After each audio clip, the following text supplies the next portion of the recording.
शांतामणि दादी से बात करते थे तो उनको बोलते थे कि शांतामणि तुम आदि रतन हो। तो बाबा इससे एडवांस की दुनिया की ओर किसी पाठधारी की ओर संकेत किया गया है कि वो आदि रतन है। बाबा हद में बोलते हैं, बेहद में बोलते हैं। ब्राह्मणों की दुनिया में हद के ब्राह्मण भी हैं कि बेहद के भी हैं? है? हद के भी हैं तो बेहद के भी हैं। लेकिन बाबा की नजर किसके ऊपर रहती है? बाबा किसको इमर्ज करके बोलते हैं? बेहद के बच्चों को इमर्ज करके बोलते हैं। और बाबा बेहद में वो शांतामणि दादी को समझने के लिए क्या पॉइंट होगा फिर? क्या पॉइंट होगा? ज्ञान की क्या पॉइंट होगा? माने क्या पुरुषार्थ होगा? नष्टो मोह स्मृति लब्धा। न मेरे कोई अम्मा है, न मेरे कोई बाप है, न मेरा कोई घर है, न मेरे कोई भैया है, न कोई भतीजे हैं, एक शिव बाबा, दूसरा न कोई। ज्ञान में आने के बाद उनके जीवन का लक्ष्य नष्टो मोह होने का दिखाई देगा या मोह ममता में लिपटे रहने का दिखाई देगा? क्या दिखाई देगा? है? उनका पुरुषार्थ ही जीवन स्पष्ट दिखाई देगा कि ज्ञान में आने मात्र से ही, बाप को पहचानने मात्र से ही वो जैसे कि सारी दुनिया को भूल जाते हैं। कोई कनेक्शन नहीं। प्रैक्टिकल में देखने में आवेगा। कनेक्शन रहे तो ठीक, न रहे तो भी ठीक। बाबा आदि देव आदि देवी को एक बौद्ध धर्म में क्या कहा गया है? सभी धर्मों में तो आदम और एडम को माना है, लेकिन बौद्ध धर्म वाले महात्मा बुद्ध को ही मानते हैं। उससे आदि को वो कुछ मानते ही नहीं। उससे पहले कोई हुआ है वो नहीं मानते। लेकिन उनकी जो बीज रूप आत्मा है वो उनके लिए आदि। बुद्ध का? हाँ, बुद्ध की भी जो बीज रूप आत्मा है वो उनके लिए आदि है, और वो बीज रूप आत्मा के लिए आदि है आदिदेव। तो उसका बाबा जो बुद्ध का जो बीज रूप आत्मा है उसको बुद्धों ने क्या उच्चारण किया है? क्या उच्चारण किया? क्या नाम दिया? क्या नाम रखा? जैसे आदिदेव आदिनाथ, जैसे देवता धर्म में नाम क्या दिया है भगवान का? शंकर पार्वती, आदिदेव। शंकर नाम दिया है, पार्वती नाम दिया है, राम नाम दिया है, सीता नाम दिया है, कृष्ण नाम दिया है, राधा नाम दिया है। ऐसे ही उनमें भी महात्मा बुद्ध का जो रूप दिया है वो महात्मा बुद्ध का रूप साकार रूप है। और उसमें जो आत्मा है, जो प्रवेश करने वाली, जो संगम युग में प्रवेश करके धर्म पिताओं की बुद्धि को भी क्या करेगी? घुमाई देगी। वो आत्मा वो काम करती है। उनकी पहुंच वहीं तक है। इसलिए ब्रह्मा से 4 पुत्रों की उत्पत्ति मानी गई है। वो चारों 4 धर्म के बीज हैं, पूर्वज हैं। जैसे कि वास्तव में असली पूर्वज तो एक ही है। वो जो 3 है वो तो पूर्वज नहीं है। जो पूर्वज होते हैं उनकी बुद्धि ज्यादा शुद्ध होगी या बाद में पैदा होते हैं? पूर्व में पैदा नहीं होते हैं, जमाने जन्म लेने वाले, उनकी बुद्धि ज्यादा तीक्ष्ण होती है। जो पहले जन्म लेते हैं पूर्वज, तो जो 3 विधर्मी बीज हैं ब्रह्मा के मुख से उत्पत्ति लेने वाले, जन्म लेने वाले, उनकी बुद्धि ज्यादा तीक्ष्ण हुई या उनको भी कोई से जन्म मिला होगा? उनको भी कोई से जन्म मिला, क्योंकि 4 में नहीं परमात्मा प्रवेश करता है, एक में ही प्रवेश करता है। तो एक ही पूर्वज है असली। बाकी बौद्धियों के लिए, क्रिश्चियंस के लिए, इस्लामियों के लिए उनकी बुद्धि की जहां तक पहुंच है वो ही उनके लिए पूर्वज है। और बोलते हैं दो बच्चे इसी शरीर से नर से नारायण, नारायण से कृष्ण बने। जो भाई बहन जो आत्मा एडवांस जन्म में आने के बाद भक्ति करने के बाद भी शरीर छोड़ रहे हैं, उनका क्या काम? उनका भक्ति मार्ग का कोई ऐसा भक्ति मार्ग का संस्कार है जो 100% की स्टेज पर पहुंच गया है, इसलिए उनको शरीर छोड़ना अनिवार्य है। जो भक्ति मार्ग नहीं छोड़ सकेंगे और फाइनल पेपर पूरा हो जाएगा तो क्या उनका हश्र होगा? उनको जरूर शरीर छोड़ना पड़ेगा। शरीर छोड़ने के बाद उनका नेक्स्ट क्या होगा? फिर जन्म लेंगे, तो ज्ञान में आएंगे, फिर ज्ञान में आएंगे। एडवांस में। ब्राह्मण जन्म का जो पुरुषार्थ है वो कभी नष्ट हो जाता है क्या? नहीं, दोबारा जन्म लेंगे तो तीक्ष्ण ज्ञानी बनेंगे और अपने लक्ष्य को प्राप्त कर लेंगे। क्योंकि यहाँ एडवांस में लक्ष्य ही दिया जाता है क्या? नहीं, कि शरीर रहते रहते उस स्टेज को प्राप्त करना जो जीवन मुक्ति की सच्ची स्टेज है। जीवन रहते रहते प्राप्त किया तो जैसे डायरेक्ट बाप से वर्षा लेने वाले हुए, नहीं तो विधर्मियों की लिस्ट में हो गए। बर्फ में शरीर दबेंगे ये था, जैसे कि आश्रम में जाके बर्फ में शरीर दबेंगे और वहीं से कंचन काया बन के निकलेंगे। नहीं, जो माउंट आबू में था ना, बर्फ में शरीर दबेंगे। बर्फ में दबने के बाद ज्यों का त्यों रहता है। जो सड़ांध है वो पानी बन करके बह जाती है, जो असली तत्व है वो रह जाता है। फिर जब बर्फ हटेगी तब परिवर्तन होना शुरू होगा, बाहर के सतो प्रधान माहौल को पकड़ करके। फ्रीज में जैसी चीज रखी जाती है वैसी ही रहती है या परिवर्तन हो जाता है? वैसी रहती है। हाँ, सड़ा हुआ आलू रख दो, आधा सड़ा हुआ आधा अच्छा, जो सड़ांध वाला है वो पानी बह करके बह जाएगा, जो अच्छा तत्व होगा वो बना रहेगा। तो योग बल के आधार पर जितना जितना जिसने जिसने अपने 5 तत्वों को सात्विक बनाया है वो तत्व उनका बना रहेगा। बाकी बर्फ से निकलने के बाद, बाहरी सतो प्रधान माहौल के संसर्ग संपर्क में आने के बाद फिर कंचन काया बनेगी। और बाबा, जब दिल्ली में सुप्रीम कोर्ट में केस जाएगा तो गीता का वन कौन, उसको साबित करने के लिए बाबा स्वयं ही है। मतलब दिल्ली में जो केस जाएगा ना, हाँ, गीता का वन कौन, हाँ, तो सुप्रीम कोर्ट में बाबा स्वयं उसको मतलब साबित करने के लिए स्वयं जाएंगे। क्यों सुप्रीम कोर्ट में वकीलों की बात सुनी जाती है या मुवक्किल की बात सुनी जाती है? बाबा ने कहा अंत में बढ़िया बढ़िया वकील निकलेंगे, अच्छे वकील निकलेंगे, जिनकी बुद्धि में बैठा होगा कि गीता का भगवान निराकारी स्टेज वाला होना चाहिए, साकार नहीं हो सकता। और सुप्रीम कोर्ट में तो बड़ी भारी भीड़ लगी हुई होगी कि थोड़े लोग होंगे। टीवी पे दिखाया जा रहा होगा तो हुजूम के बीच में बाप आते हैं क्या? है नहीं, बाप तो थोड़े बच्चों के सामने पढ़ाई पढ़ाते हैं, 100, 200, 400, 500। और तो 18 की बात की बात है क्या?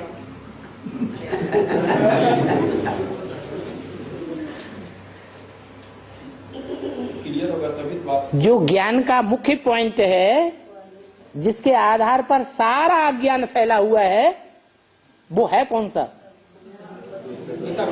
गीता का भगवान।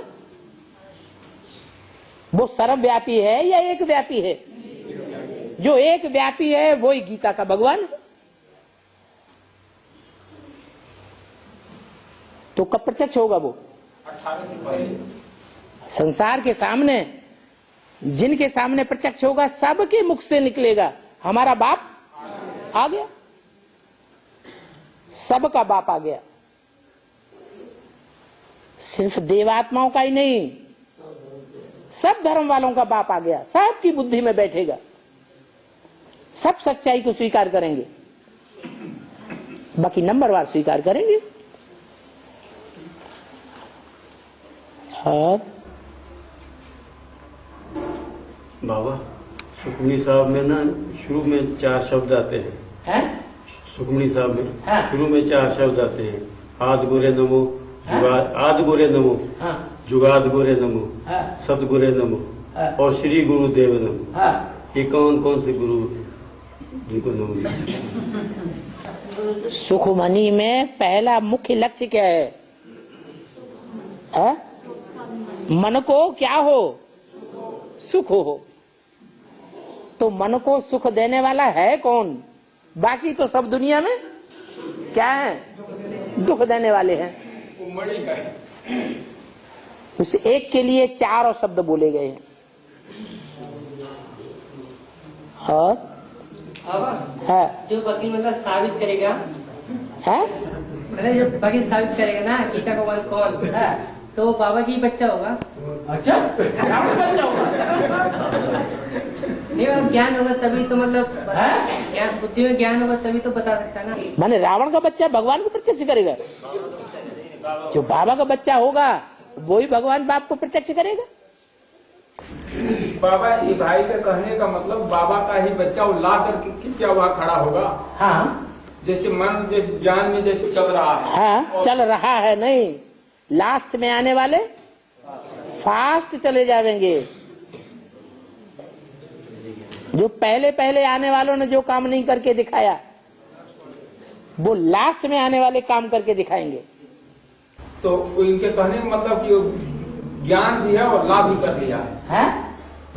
दोनों है, लौकिक दुनिया की भी पढ़ाई है और अलौकिक दुनिया का भी पढ़ाई है। तो वो जैसे जज बनकर गीता को भगवान साबित करेगा क्या? जब बाप का पार्ट ऐसा हो सकता है कि लौकिक दुनिया की भी पढ़ाई पढ़े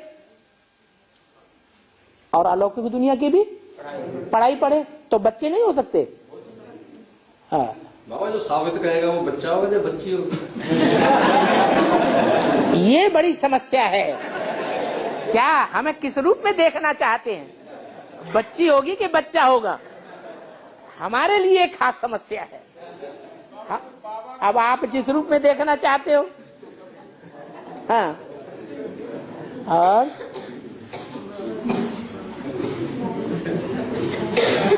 हाँ बाबा त्रिमूर्ति का प्रश्न है कि तीनों मूर्तियों के अलग अलग रंग के बाल हैं। ब्रह्मा के सफेद हैं, विष्णु के काले और शंकर के सुनहरी। शंकर के सुनहरी सुनहरी। अच्छा है पीछे से क्वेश्चन आया है। हाँ इसका बेहद में क्या मतलब? हाँ सुनहरी दुनिया कौन सी है? उसका ज्ञान ही सुनहरा होगा। उस ज्ञान में, ज्ञान की जटाओं में क्या भरा होगा? है सच्चाई भरी होगी, सोना भरा होगा, सुनहरी दुनिया भरी होगी। और विष्णु है काले बाल हैं। काले बाल का मतलब क्या हुआ? काले बाल का मतलब है पक्का पक्का नौजवान है। जो नौजवान होता है उसके बाल कैसे होते हैं? एकदम काले। क्या है? ब्रह्मा विष्णु शंकर वो आर्टिफिशियल हुए गए क्या है? वो तो आपकी औलाद होंगे। आप संकल्प कर रहे हैं ऐसा है? हाँ तो जो काले बाल हैं वो है एकदम नौजवान की याद। और नौजवान पक्का वही होता है जो शादी से पहले बिल्कुल पवित्र हो। क्या? शादी से पहले एकदम पवित्र हो। तो त्रिमूर्ति में कौन सी आत्मा है? जो शादी से पहले एकदम काले वालों वाली है, वैष्णवी शक्ति वही काले वालों वाली है, तो वो नौजवान हुई। और ब्रह्मा बूढ़ी माताएं कहती हैं हमारी तो बुद्धि काम ही नहीं करती, हमारी बुद्धि में ज्यादा ज्ञान नहीं बैठता।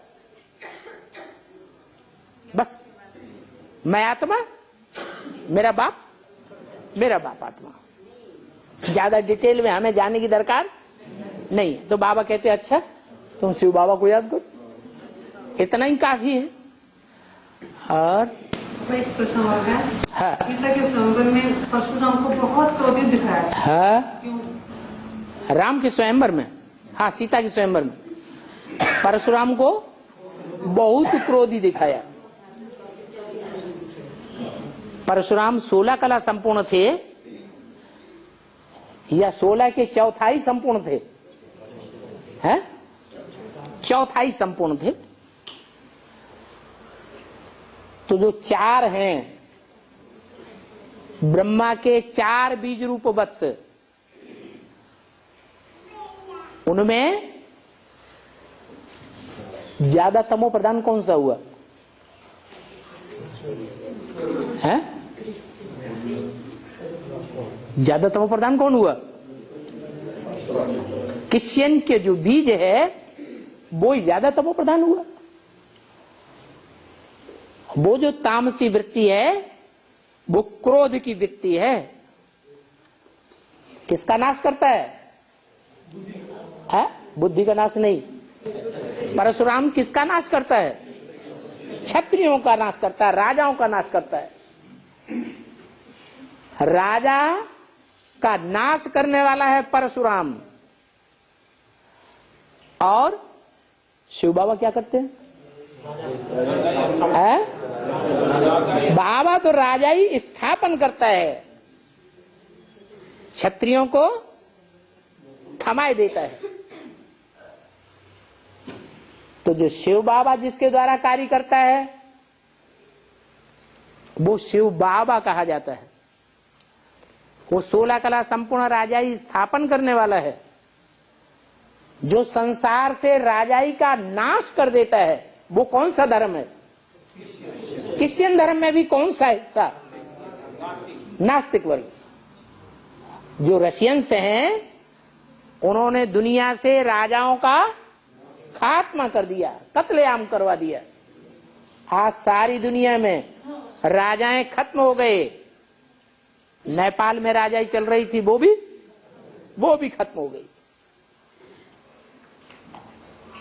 राजाओं को खत्म किया। वो शक्ति को नाम रख दिया है परशुराम। ऐसा बुद्धि का स्पर्श किया, सारी दुनिया की बुद्धि ऐसी स्पर्श हुई, ऐसी उनसे प्रभावित हुई कि जो शिव बाबा की असली रचना है राजाएं, उनको नष्ट कर दिया। इसलिए 4 कला का संपूर्ण स्टेज दिखाई गई है परशुराम की। बहुत क्रोधी थे। हर धर्म में जो भी श्रेष्ठ आत्माएं होती हैं वो पहले आने वाली होती हैं या बाद में आती हैं? वो सात्विक स्टेज वाली होती है। लेकिन कितना भी सात्विक स्टेज हो, 12 कला का तामसी स्टेज उनमें समाई हुई है। 4 कलाएं लेकर के शुद्ध हुई संसार में आते हैं। तो सच्चाई से दूर हुए या नजदीक हुए? दूर हो गए। और 16 कला एक धर्म के अंदर हुई। नारायण 4 कलाएं कटती गई। जैसे 4 कला नर से नारायण डायरेक्ट जो बनते हैं। 4 कला अगले धर्म में हो गई, इस्लाम में। उससे 4 कला बुद्ध में, फिर अंत में हो सकती। और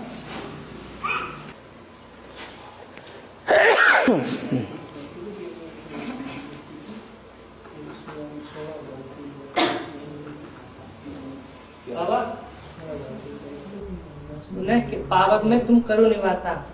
तो जो मुकर तन है ना, उसमें ये शिव आती है, वो मुकर तन के द्वारा, वाचा के द्वारा प्रैक्टिकल में बोलते हैं लक्ष्मी वाली आत्मा से कि तुम पावक में करो निवासा।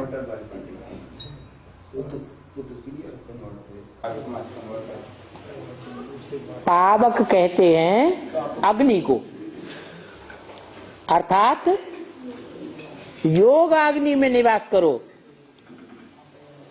काय में निवास करो? योग अग्नि में निवास करो।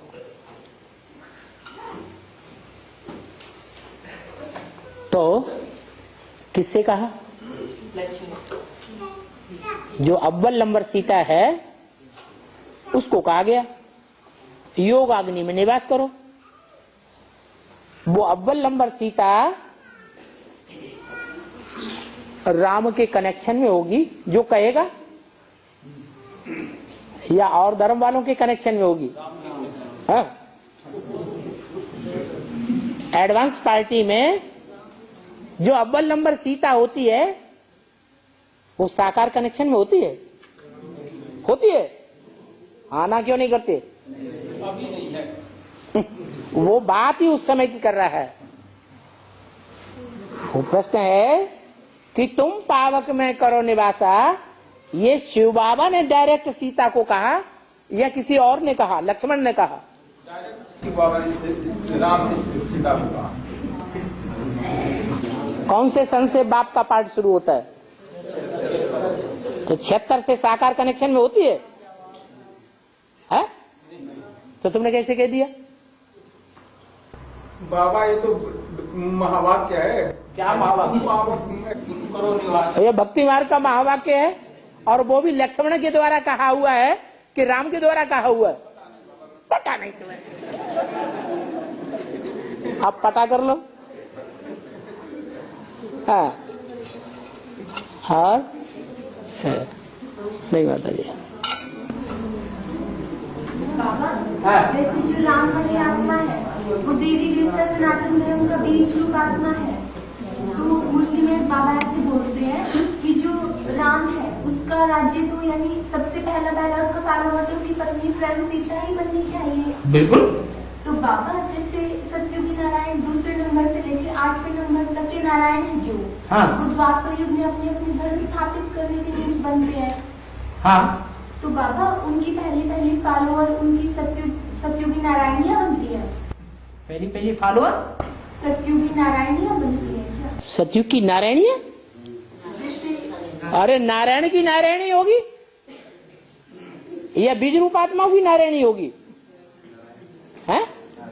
नारायण की नारायणी होगी। और नारायणों का तो गायन भी नहीं है।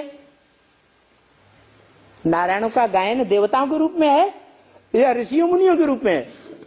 सप्त ऋषियों का गायन है या सतयुग के 7 नारायणों का गायन है? उन 7 नारायणों की पूजा होती है? होती है? उनकी तो पूजा भी नहीं होती, वो तो धोखेबाज हो गए। जो धोखेबाज होते हैं उनकी पूजा होनी चाहिए? नहीं होनी चाहिए। हाँ, सप्त ऋषि हैं, ज्ञान में तीखे हैं, तपस्वी अच्छे हैं, बाकी हैं तो धोखेबाज।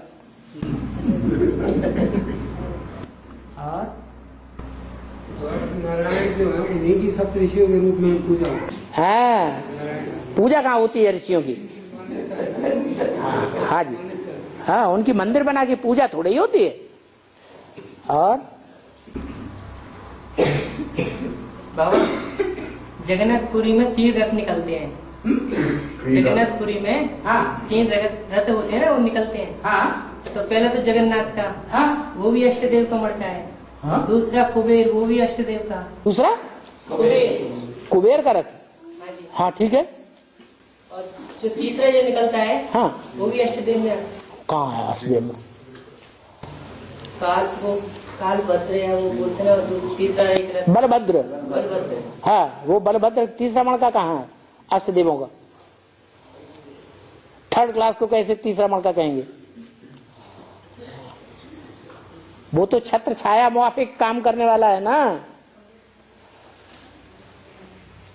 राम की राजगद्दी में छत्र लेकर किसको दिखाया है?